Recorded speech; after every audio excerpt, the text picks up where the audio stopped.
Bom, então tá lá. O nosso tema de hoje, para mim, particularmente, ele se transformou num divisor de águas. Porque a riqueza de detalhes, a riqueza de ensinos, a riqueza de informações desse fenômeno, para mim que buscava significados, sentidos, conexões, respostas, caiu como uma luva porque o fenômeno da transfiguração de Jesus no Alto Monte, na presença de Pedro, Tiago e João, ele é rico de detalhes, para nós espíritas, detalhes esclarecedores acerca da doutrina espírita. Então nós vamos tentar bater um papo a respeito do tema. Obviamente, muitas palestras, muitos estudos já foram feitos acerca do tema. Mas nunca é demais a gente voltar a ele. Primeiro, para nós próprios revisarmos e estudarmos, repassarmos as lições continuamente. E hoje, quando eu estava preparando o tema, eu peguei a Bíblia e comecei a ler no capítulo 16 de Mateus, porque essa passagem está no capítulo 17. Porque eu tentava entender de onde surgiu. E Jesus, no capítulo 16, ele estava lá pelas bandas de Cesareia de Filipe. De repente ele para e pergunta para os discípulos: que dizem os homens acerca do Filho do Homem? E aí os discípulos respondem para Jesus: uai, uns dizem que o Senhor é João Batista, outros dizem que o Senhor é Jeremias, um dos profetas. E vocês? O que é que vocês dizem a meu respeito? Fez-se um silêncio, mas Pedro se levantou e disse: tu és o Filho de Deus vivo. Aí Jesus virou para ele e falou assim: bem-aventurado és tu, Pedro, filho de Simão. Porque Simão Bar-Jonas, né, filho de Jonas, porque quem te revelou isso não foi a carne nem o sangue, mas sim meu Pai que está nos céus. Ou seja, de cara já começa um fenômeno extraordinário. Ele claramente diz que Pedro estava sendo intermediário, médium, de algo que era muito maior, uma informação que chegava até ele. E Jesus trabalha com eles, conta para eles, diz para ele, porque quando ele ficou sabendo que, a partir do momento que Pedro já tinha essa lucidez do que estava acontecendo, e já sabia concebê-lo, então estava na hora dele começar a chegar no final do ciclo do seu trabalho. E ele precisava convencer os discípulos de que tinha que ir para Jerusalém. Cesareia de Filipe está bem acima, perto do Monte Hermon. E aí ele tinha que descer até Jerusalém. E no caminho ele passa por Nazaré. E é onde ele vai com Pedro, Tiago e João para um alto monte ou o Monte Tabor. É mais aceitável. Há um consenso entre as pessoas para aceitar que o monte que ele subiu junto com os 3 discípulos é o Monte Tabor, fica próximo de Nazaré. Por quê? Porque o Monte Hermon tem neve o ano inteiro. Então ficaria complicado você estar lá. E outra, se ele estava descendo, indo para Jerusalém, Nazaré fica mais ou menos na metade do caminho. Então, mais ou menos, eu estava tentando buscar esse sentido. Porque na hora que começa a narração do fenômeno da transfiguração, aparece 6 dias depois. E eu pensei, será que 6 dias dá para sair lá de Cesareia de Filipe até chegar lá no Monte Tabor, eu não sei a distância, eu não pesquisei a distância, e, obviamente, naquela época era a pé, viu, gente? O pessoal andava a pé, e aí 6 dias eu não sei se daria tempo para chegar até lá. Bom, e aí a gente fica, quanta coisa a gente pode estudar, quanta coisa a gente pode mergulhar para a gente descobrir como é que era a vida de Jesus e os discípulos, pegar o mapa, tentar destrinchar as distâncias, o tipo de relevo. Hoje é tão fácil você pegar o relevo, porque você vai no street, né? E aí lá de cima você enxerga tudo, você pode andar detalhe por detalhe, você pode destrinchar tudo que está lá. E aí, propriamente dito, começa o fenômeno que é uma riqueza de fenômenos. Um fenômeno da transfiguração é para nós uma riqueza de fenômenos embutido nesse fenômeno. Então vamos lá entender. Aí começa então no capítulo 16, falando a respeito dessa necessidade de ir para Jerusalém, e já no capítulo 17 começa a descrição do momento em que ele chama os discípulos para ir para o alto monte. 6 dias depois, tomou Jesus consigo a Pedro, Tiago e João, seu irmão, e os conduziu, em particular, a um alto monte. Nem era tão alto assim, era 580 metros, mais ou menos, de altura. E transfigurou-se diante deles. Já começa com um fenômeno que nós podemos estudar na doutrina espírita. Para nós, isso aí é caminho da roça, a gente estuda isso na Gênese, a gente estuda isso no livro dos médiuns, no livro dos espíritos, a gente estuda isso. O fenômeno da transfiguração, você pode obtê-lo a partir apenas do movimento muscular da sua face e da sua aparência. E às vezes a gente faz isso. Muitas vezes a gente faz isso. Às vezes, quando a gente toma um susto demais da conta, a gente chega e fala, nossa, a pessoa ficou transfigurada. Ou seja, porque o senho dela assumiu uma outra figura. Transfigurar é uma figura que vai além daquela figura que é a normal, a figura da pessoa. Então, pode ser apenas um movimento muscular provocado por um fenômeno meramente corpóreo, mas também pode ser um fenômeno que, para nós espíritas, é fácil de entender, porque a gente sabe o que é um perispírito. O perispírito é o corpo do espírito, o corpo que modela o corpo físico. Algumas pessoas têm a capacidade de transcender, de irradiar o perispírito para além do corpo físico. E aí, mudar a sua figura em 2 aspectos. O aspecto apenas anímico, que é fenômeno provocado pela pessoa que está provocando, o perispírito dele próprio transcende ao corpo, utilizando de energias fluídicas, modificam essas energias fluídicas e assumem uma nova figura, uma nova formação, uma nova aparência. Isso pode ser feito apenas animicamente. O próprio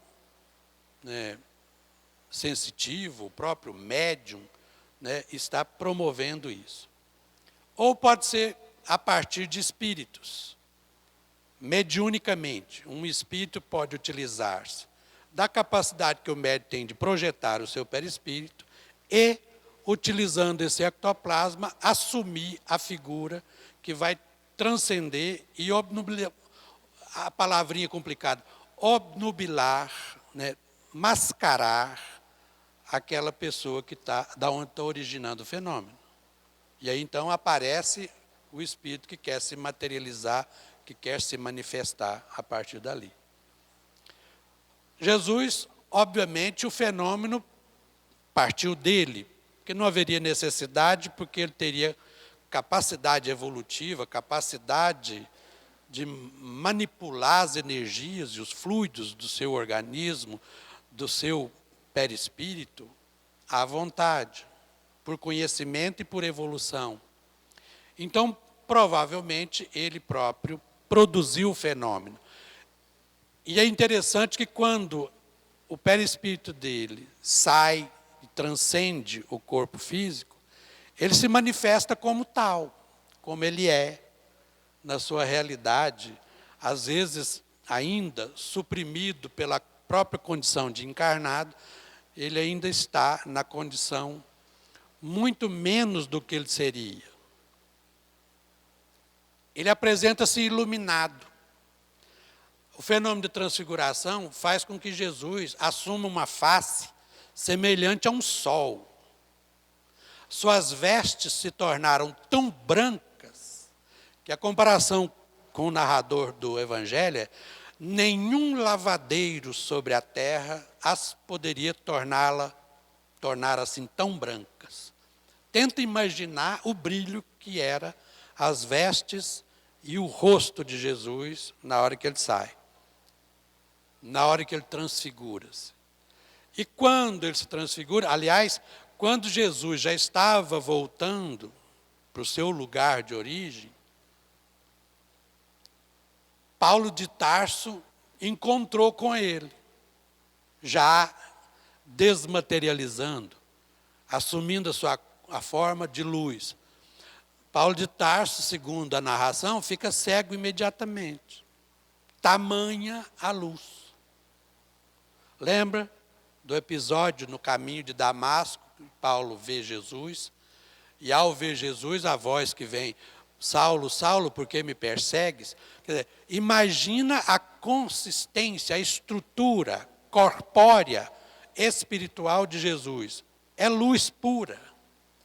Tamanha a evolução, tamanha a capacidade evolutiva desse ser que é o nosso governador planetário.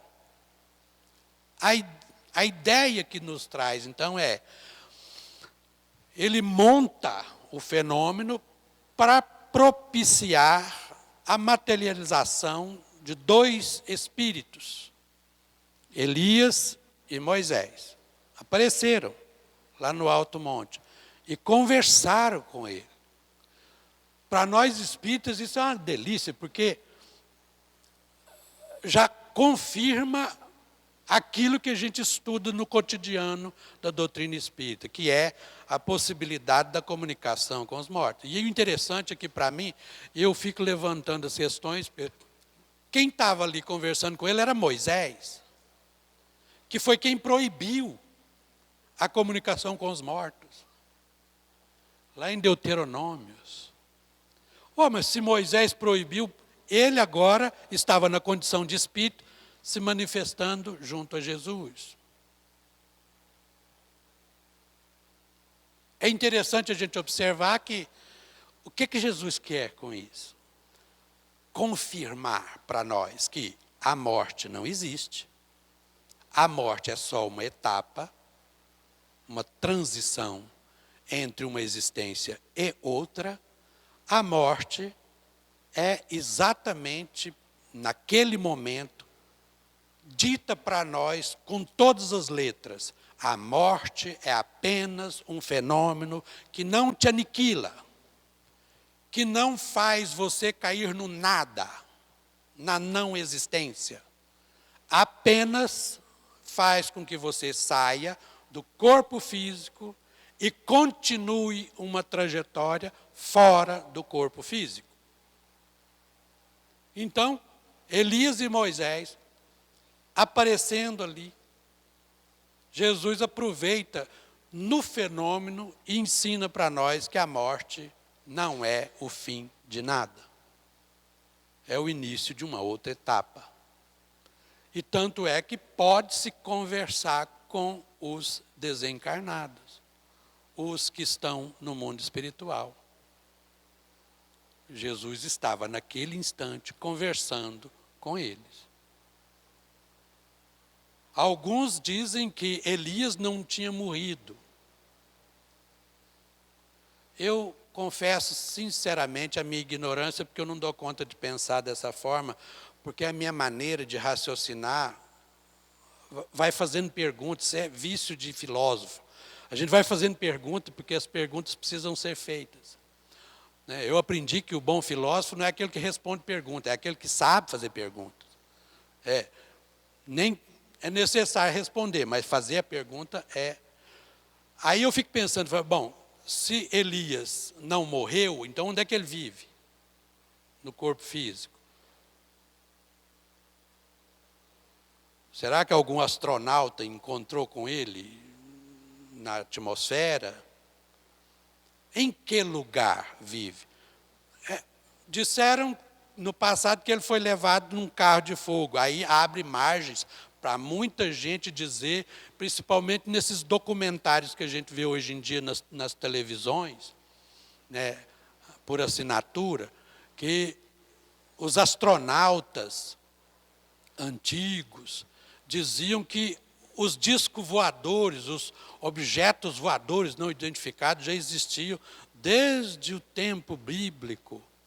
Será que esse carro voador era um disco voador? Foi levado num carro? Eu deixo para vocês discutir isso depois, vocês vão para casa para pesquisar. E se vocês acharem uma resposta, vocês trazem para mim que eu aceito. Eu aceito, na hora que vocês me confirmarem que é. Por enquanto, eu vou ficar com a interpretação que a doutrina nos traz. Que a gente pode interpretar o fenômeno de duas maneiras. Pela vidência, a mediunidade de vidência. E se for pela mediunidade de vidência, então os 3 discípulos, Pedro, Tiago e João, e Jesus, na condição de médiuns videntes, viram a aparição de Moisés e Elias. Ou uma segunda hipótese que pode ser materialização. Fenômeno de ectoplasmia. E no fenômeno de ectoplasmia, na materialização, qualquer pessoa que estivesse lá enxergaria da mesma forma que os 3 discípulos enxergaram. Porque a materialização é sensível à luz e aos olhos de qualquer pessoa que esteja presente. A mediunidade vidência, só para quem é médium vidente. A percepção é do médium. A materialização, não. Extrai-se o ectoplasma, desse ectoplasma confecciona-se um corpo de manifestação temporário. E esse corpo de manifestação temporário serve ao espírito manifestante durante um determinado tempo, e depois, quando se desfaz, esse ectoplasma volta à sua condição de origem ou se dissipa. Aqui a gente está falando de fenômenos que Jesus trouxe para nós. O fenômeno da transfiguração, ele é rico por causa disso. São quantos e quantos anos na história da humanidade a gente está tentando buscar referências, evidências de sobrevivência à morte. E num fenômeno desse, se você é cristão, se você acredita naquilo que Jesus veio trazer para nós, está estampado. O fenômeno é nítido. E aparece, então, o medo. Pedro, na hora que os discípulos olharam para aquilo, eles assustaram, porque Jesus conversava com Moisés e Elias. Provavelmente, há algumas ilações, algumas especulações, que estavam exatamente desenhando o final da tarefa de Jesus entre nós, enquanto encarnados. Enquanto encarnado, Jesus estava traçando o final da sua história, do seu aparecimento encarnado aqui entre nós. Aí, na hora que eles estão lá, naquela maravilha, os discípulos olham assustados porque não tinham visto tanta coisa bonita assim. Tanto é que Pedro olha e vira para Jesus e fala: mestre, é bom para nós estarmos aqui. E se é bom para nós estarmos aqui, vamos fazer 3 tabernáculos, 3 tendas. Uma para o Senhor, uma para Moisés e outra para Elias. Eu já li em algum lugar, nesses estudos nossos, que naquela época, quando a pessoa falava que ia fazer uma tenda ou ia fazer um tabernáculo, era uma homenagem extraordinária. E tenda e tabernáculo era exatamente local de culto quando eles estavam em viagem. Um local onde você montava, fazia as suas orações, vivia às vezes ali, e até chegar no próximo destino. Então Pedro, assustado, na hora que ele acaba de falar, antes dele acabar de falar, vem uma nuvem brilhante, encobre Jesus, Moisés e Elias e os discípulos. E os discípulos, de tão assustados que ficaram, eles caíram com o rosto no chão, prostrados. E aí, daí a pouco, Jesus vem, passa a mão no ombro de Pedro e diz: não tenha medo, não tenha medo. Pode ficar tranquilo que está tudo de boa. Traduzindo para a nossa linguagem de hoje, seria mais ou menos isso. Não, fica de boa aí, está em paz, sem perigo. E aí, então, Pedro olha, Tiago e João olha e não vê mais nem Elias, nem Moisés, e nem a nuvem que já tinha se dissipado. E eles começam a descer o monte, cabisbaixo, pensativos. E quando eles estavam descendo, Jesus proíbe eles de falarem o que eles tinham visto para quem quer que seja. Por quê? Porque tinha que esperar até que a tarefa de Jesus tivesse sido cumprida. Até que eu tenha ressuscitado, vocês ficam caladinhos, porque se falar a respeito disso, as pessoas não vão entender o que aconteceu aqui. Porque o que aconteceu aqui é para pouca gente. E aí a gente começa a levantar. Por que Pedro, Tiago e João? Porque eles eram os mais aptos a estarem naquela condição. Talvez pela sua condição mediúnica, talvez pela sua capacidade de entendimento do que estava acontecendo, de absorver melhor os ensinos de Jesus e a tarefa de Jesus, tudo que ele precisava de realizar. A partir de uma visão dessas, a gente vê um conjunto de conhecimentos que cada vez mais esclarece para nós acerca da sobrevivência do espírito e as consequências que essa sobrevivência traz para nós. No fundo, Jesus, ao transfigurar-se, está dizendo claramente para nós assim, olha aqui, vocês todos chegarão um dia a ser assim, a ter essa capacidade. Aliás, ele diz isso claramente quando está se despedindo.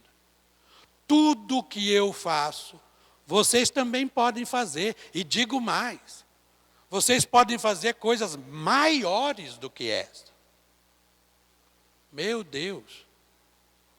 Olha o tanto que nós estamos com o dever de casa atrasado. Alguém aqui já ilumina desse jeito? Alguém aqui já... Vamos topar fazer uma transfiguraçãozinha ali? Alguém aqui é capaz de iluminar dessa forma? Acender no escuro? Dever de casa atrasado, gente. Dever de casa atrasado. É aí que está a lição que a gente tem que tomar como referência para nós.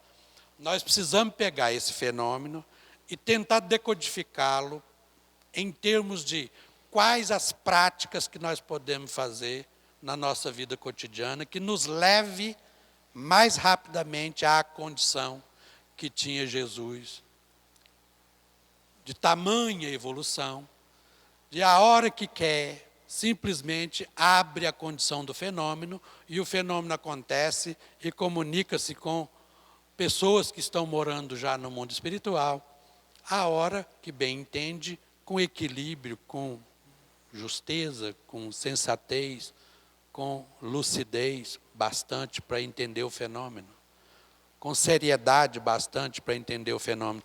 E então, continuando, a ideia de estando ainda a falar, Jesus continuando, e estando ainda a falar, eis uma nuvem luminosa que abriu, e dessa nuvem saiu uma voz. Essa voz que saiu é outro fenômeno, fenômeno de voz direta, fenômeno que na doutrina espírita a gente estuda com o nome de fenômeno de voz direta. Na nuvem, uma voz diz: esse é meu filho bem-amado, que muito me compraz, que muito me alegra. Ouvi-o. Ou seja, presta atenção no que ele está dizendo, presta atenção nos ensinos.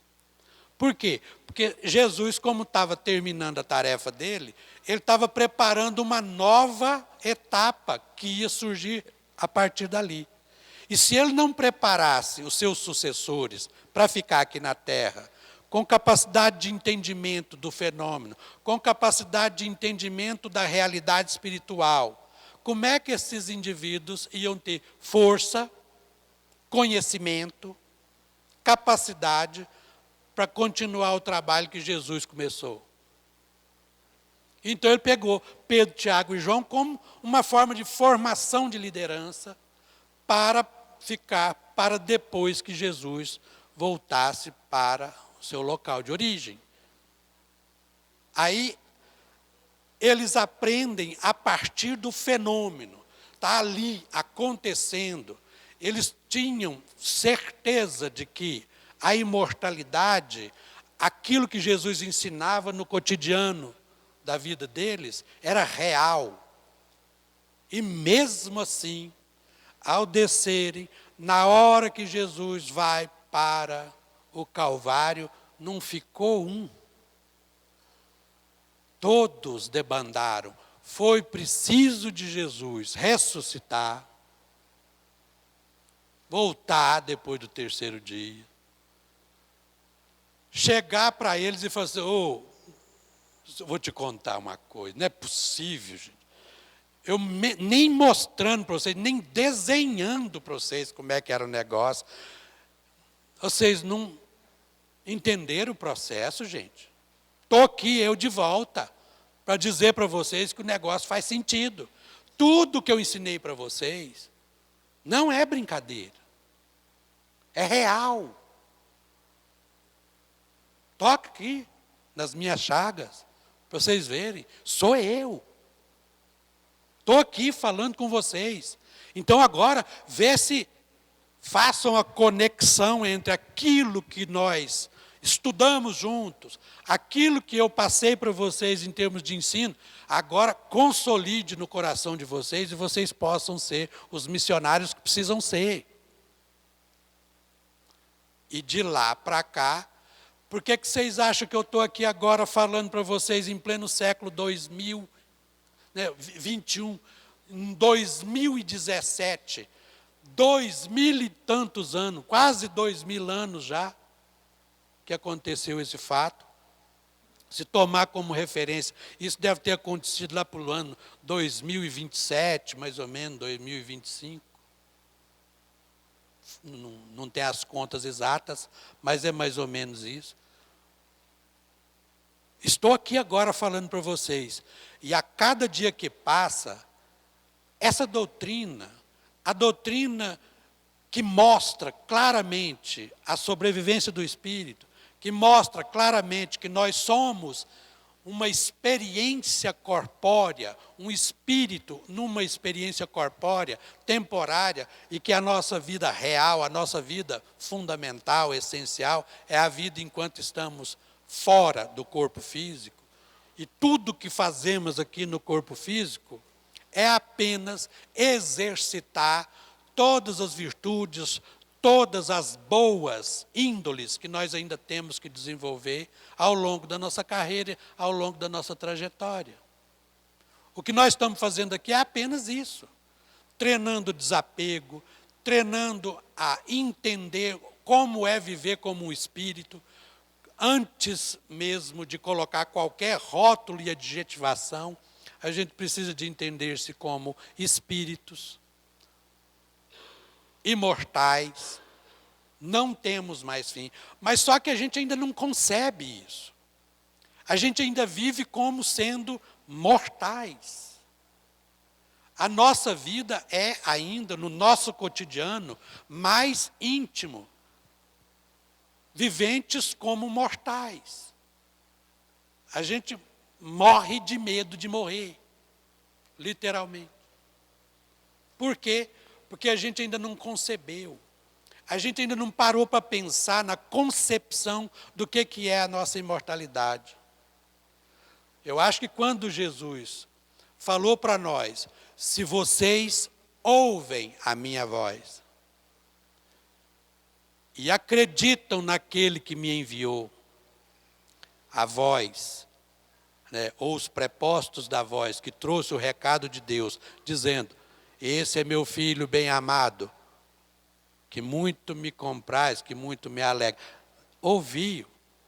Ou seja, se você crê naquele que enviou Jesus, que é Deus, e se você ouve, entende aquilo que Jesus fala, obviamente você vai conceber, você vai estar de posse de um conceito que chama-se vida imortal ou vida eterna.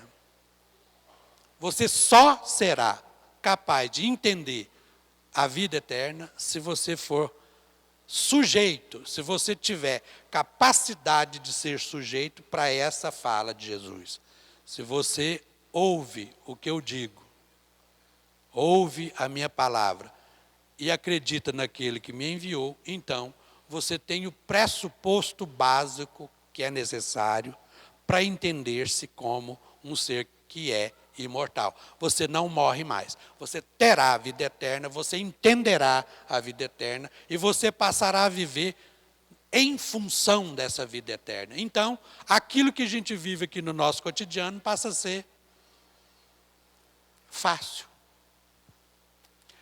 A enfermidade chega, você olha para a enfermidade e fala, o que essa enfermidade está querendo me dizer? E absorve, e luta, e faz exatamente o inverso. O que a enfermidade foi gerada, naquilo que a enfermidade foi gerada em você, você inverte a energia, criando o antídoto para a própria enfermidade que você criou. Tudo em nós é produto daquilo que nós fizemos ao longo da nossa história evolutiva. Então, parar e prestar atenção nos ensinos, no que é ser imortal. Às vezes a gente olha para o mundo e a gente é tentado a acreditar única e exclusivamente que o que interessa é só aqui. Mas a gente não consegue ainda viver em função da imortalidade, em função de as dificuldades que eu estou vivendo aqui agora, a felicidade que eu estou vivendo aqui agora é temporário. É temporário. Felicidades vêm e vão, infelicidades vêm e vão. O que a gente tem que aprender é a lidar com isso e a construir a nossa consciência imortal. Conseguir entender o que é ser um espírito em evolução. Quando a gente consegue fazer isso, a gente percebe que as implicações espirituais que esses ensinos trazem para nós é, todos os dias a gente vai lutar o bom combate para conseguir melhorar um pouquinho mais.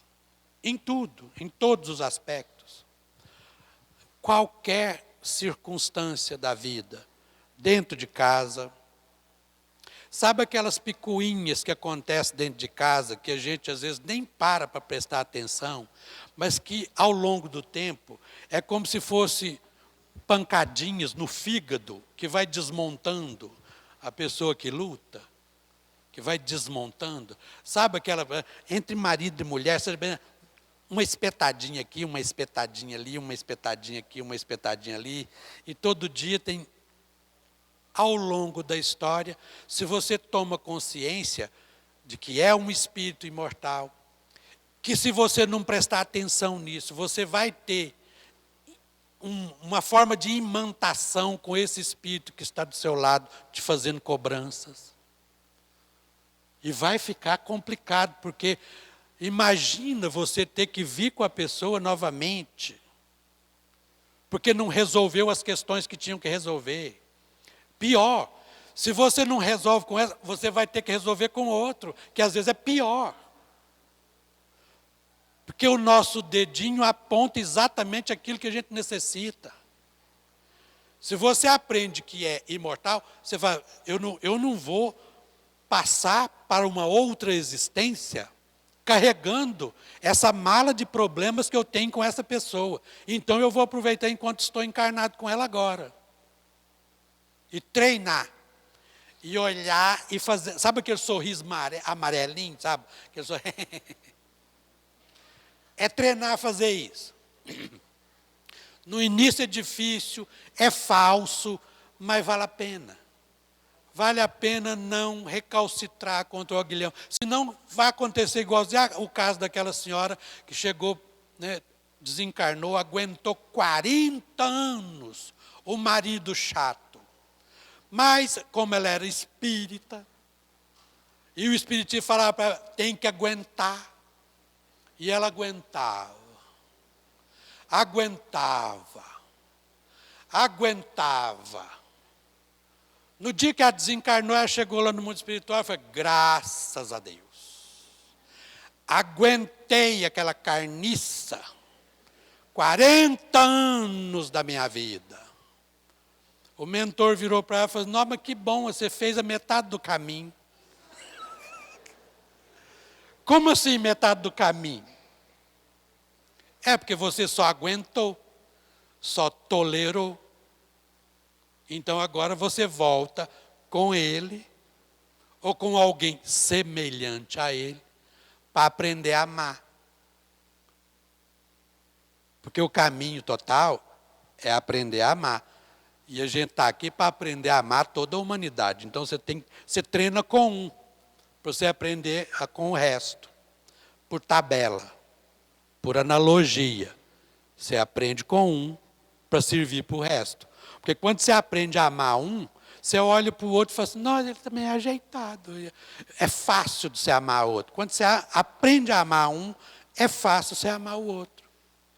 O problema é que quando a gente vai adiando a nossa história, a gente vai acumulando os problemas que tem que resolver. Aí, meu filho, é mais uma encarnação e mais uma encarnação, e você vai ficar no ciclo, encarna, desencarna, encarna, desencarna, e às vezes, quanto mais você está nesse esquema, mais tempo você precisa ficar encarnado. Agora já me imaginou? Mais tempo você precisa ficar encarnado. E às vezes está velhinha, e ainda está rusguento, cheio de picuinha.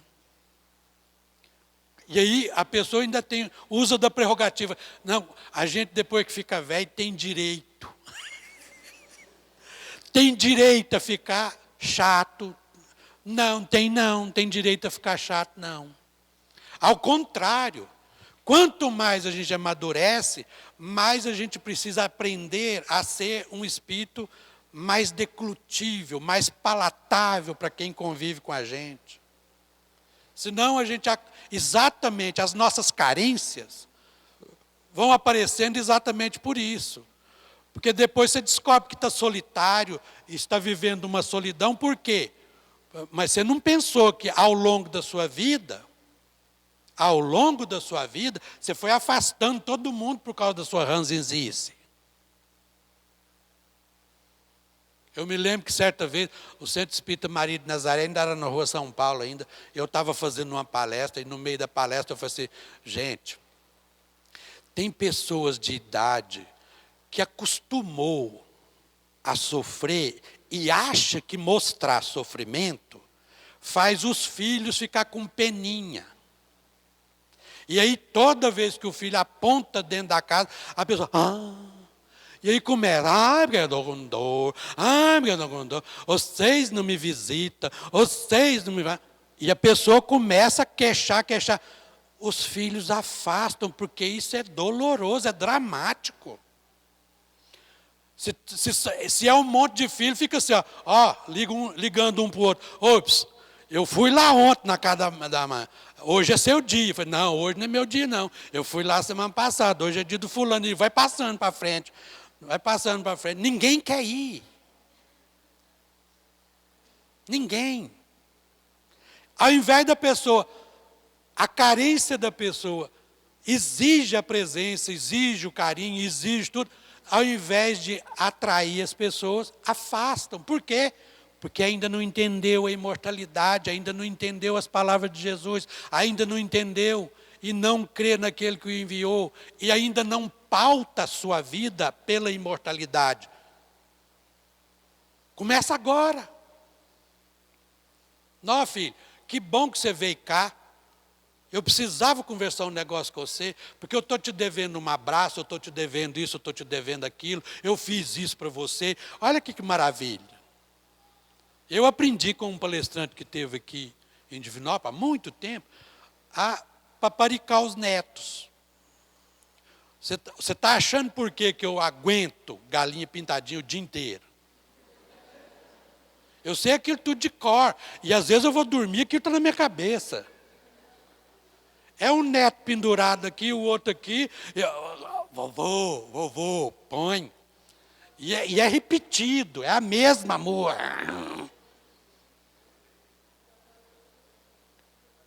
Aquilo deve estar com 50 milhões de acessos, 1 milhão eu garanto que é meu. 7 netos, 6 netos, 5 netos, fora os ameaços que vão, né? Os coleguinhas que vão, que começam aí. Você acha por que eu aguento? Eu estou cativando, eu estou usando o esquema. Eu estou capitalizando. Eu estou fazendo com que eles olhem para mim e falem, vovô é gente fina, vovô já é legal. Porque eu estou preocupado, porque daqui a pouco, eu já estou de bengala. Daqui a pouco eu preciso que eles me coloquem no sol. E o pior, que eles não me esqueçam no sol. Eles se lembrem de me tirar do sol. Eu falo isso toda vez que a gente cuida das coisas cotidianas nossas, a gente precisa de aprender a entender a fala de Jesus. A gente precisa ser sujeito para a nossa imortalidade. Não vamos morrer. Quem achar que vai morrer aí, eu tenho uma péssima notícia para você. Tira o cavalo da chuva. O seu corpo vai morrer. Todos nós estamos na fila, como diz o Jomar. Eu não vou furar fila em hipótese nenhuma. Porque eu gosto disso aqui é divertido. Isso aqui, a cada dia que passa, esclarece mais a gente. Eu estou aprendendo, nem que seja teoricamente, a me tornar um espírito iluminado, como Jesus exemplificou no Monte Tabor, na Transfiguração. Eu quero chegar lá um dia, mas o exercício é contínuo. Então, o corpo morre, mas na hora que você chegar do outro lado, não espere nenhum benefício se você não for atrás. Não existe benefício lá. E nem existe malefício. Existe apenas as consequências daquilo que você produziu, que é a mesma coisa de estar encarnado. Se você está encarnado e faz uma coisa errada, você vai sofrer as consequências da coisa errada que você fez. Se você está desencarnado e fez uma coisa errada, vai colher as consequências daquilo que você fez de errado. Mas também colhe os benefícios daquilo que você fez em sintonia com as palavras que Jesus ensinou, com aquele que enviou Jesus para nos ensinar. É apenas isso. Nada mais complicado do que isso. Entenda que nós somos imortais, não vamos morrer, o corpo sim, nós não, e que a gente precisa de programar a nossa vida para depois do desencarne. A gente precisa de entender até aonde a gente vai, que lugar que a gente quer morar, como que a gente quer viver. Isso está nas nossas mãos. Ninguém vai decidir para você. Então, estude sobre o que é o mundo espiritual, como que se vive lá, porque na hora que você chegar lá, você não vai estar perdido na rodoviária, perdido no aeroporto, sem saber para que lado que vai. E está assim de gente lá que recruta inexperiente. Vai, vem cá, tem um trabalhinho para você. E geralmente sofre-se na mão desses indivíduos. Sofre. Então, para não ficar completamente vendido na hora que chegar lá, aprenda. Tem gente que às vezes chega perto da gente, Zé Amaral, você que é um estudioso da doutrina espírita, você é capaz de saber para onde que eu vou depois que eu desencarnar? Eu vou, senta aí. Senta aí. O que você gosta de fazer? Como é que você gosta de viver? Você briga muito ou é mais agradável com Deus e todo mundo? As pessoas que você vê do seu lado são pessoas melhores ou você só enxerga gente ruim na sua frente? O que é que você faz da sua vida em termos de preocupação com a sua capacidade de desenvolvimento espiritual?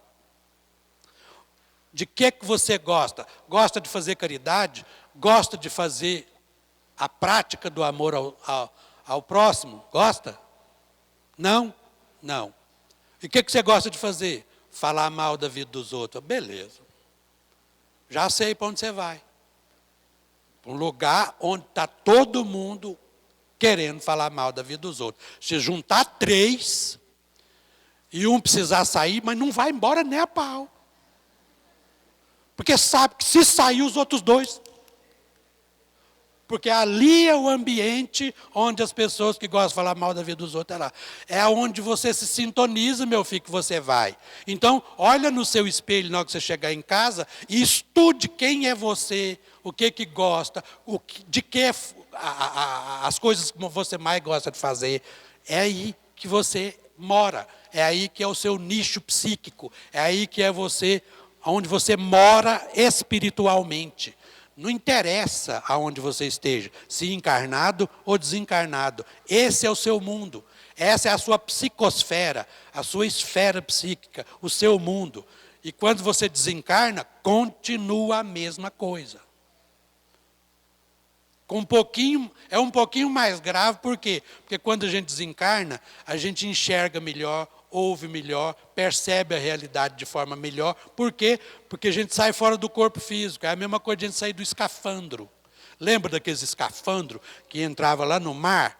A visibilidade e a sensibilidade é uma. Quando você sai para fora do mar e tira o escafandro, você tem uma visibilidade e uma sensibilidade muito maior. Então, o que você é aqui, quando chega no mundo espiritual, isso amplifica. Se é gente ruim, fica ruim com vontade.